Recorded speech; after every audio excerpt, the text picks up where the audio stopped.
இன்னைக்கு ஆக்டர் நிவின் பாலி ஹீரோவா நடிச்சு ரிலீஸ் ஆயிருக்க சர்வ மாயா படத்தை பத்தி தான் பார்க்க போறோம். ஃபர்ஸ்ட் சர்வ மாயா அப்படிங்கிற இந்த படத்துடைய கதை என்னன்னு பார்த்தரலாம். நம்ம ஹீரோ நிவின் பாலி ஒரு ஐயங்கார் வீட்டு பையன்.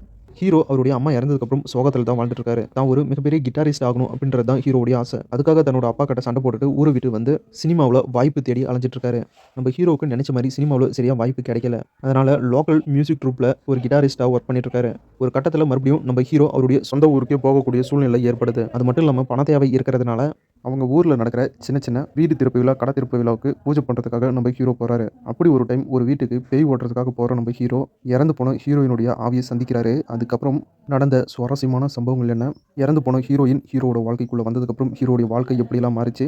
இறந்ததுக்கப்புறம் எந்த ஒரு நினைவும் இல்லாத நம்ம ஹீரோயினுடைய ஆவி தான் யாரு, தன்னுடைய பேர் என்ன, தன்னோட அப்பா அம்மா யாரு அப்படின்னு தெரிஞ்சுக்கிச்சா? இதுக்கிடையில இறந்து போன ஹீரோயினுக்கும் நம்ம ஹீரோவுக்கும் உருவான காதல் என்னாச்சு அப்படிங்கிறதெல்லாம் சர்வம் மாயா அப்படிங்கிற இந்த படத்தை பார்த்து நீங்களே தெரிஞ்சுக்கங்க. சர்வமாயா எத்தனையோ பேய் படங்கள் வந்திருக்கு. ஆனால் இப்படி ஒரு ஃபீல் குட்டான ஒரு பேய் படம் வந்ததே இல்லை. இது வரைக்கும் எல்லா பேய் படத்துலையும் ஒரே கான்செப்ட் தான், மற்றவங்கள பயன்படுத்தணும், தான் சாவுக்கு காரணமானவங்களை கண்டுபிடிச்சி அவங்கள பழி வாங்கணும், கொலை பண்ணணும். ஆனால் இந்த படத்தில் பேய் கான்செப்டை எடுத்துக்கிட்டு மற்றவங்கள சிரிக்கவும் வச்சு, சிந்திக்கவும் வச்சு, காதலிக்கவும் வச்சுட்டாங்க. பேயா வர டெலுலு அப்படிங்கிற ஹீரோயின் உண்மையிலே க்யூட்டாக இருக்காங்க.